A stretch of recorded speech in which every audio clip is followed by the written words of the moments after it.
তেল গরম হয়ে গেছে, খুব বেশি তেল গরম করব না। এবারে নুন হলুদ মাখানো মাছটা দিয়ে দিই।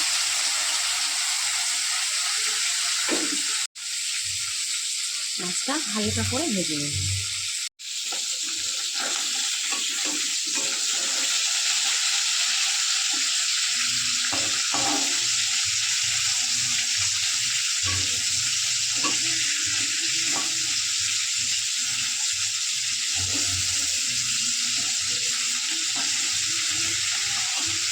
মাছটা খুব বেশি কড়া করে ভাজবো না, তাহলে স্বাদ চলে যাবে।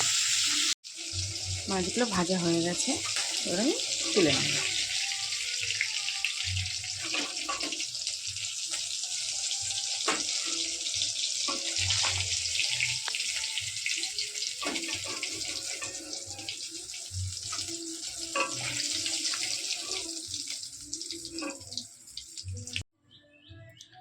এখন এই গরম তেলেই গোটা জিরে ফোড়ন দেব।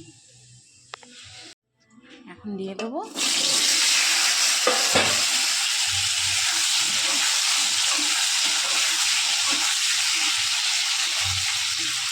যেহেতু মাছে হলুদ দেওয়া ছিল, কালারটা কত সুন্দর হয়েছে।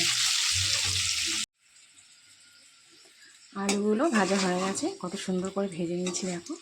এবারে আমি আলুগুলো তুলে নেব। আলুগুলো তুলে নিলাম, এই যে থালাতেই রেখে দিয়েছি। এবারে পেঁয়াজ বাটা, আদা বাটা, রসুন বাটা তেলের মধ্যে একসাথে দিয়ে দেবো, দিয়ে কষিয়ে নেব।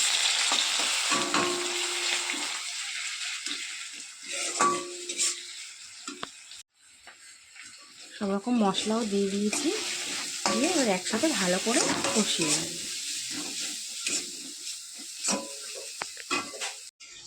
দিলাম সামান্য জল,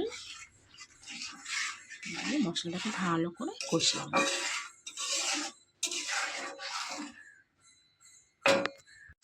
আলুগুলো দিয়ে দিচ্ছি।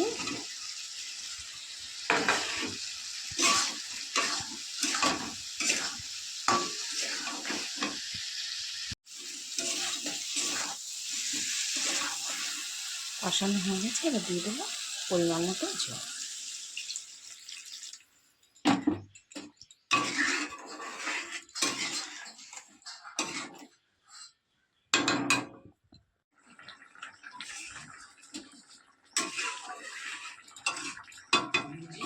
তরকারি ঝোল ফুটে গেছে, এবার দিয়ে দেবো মাছ।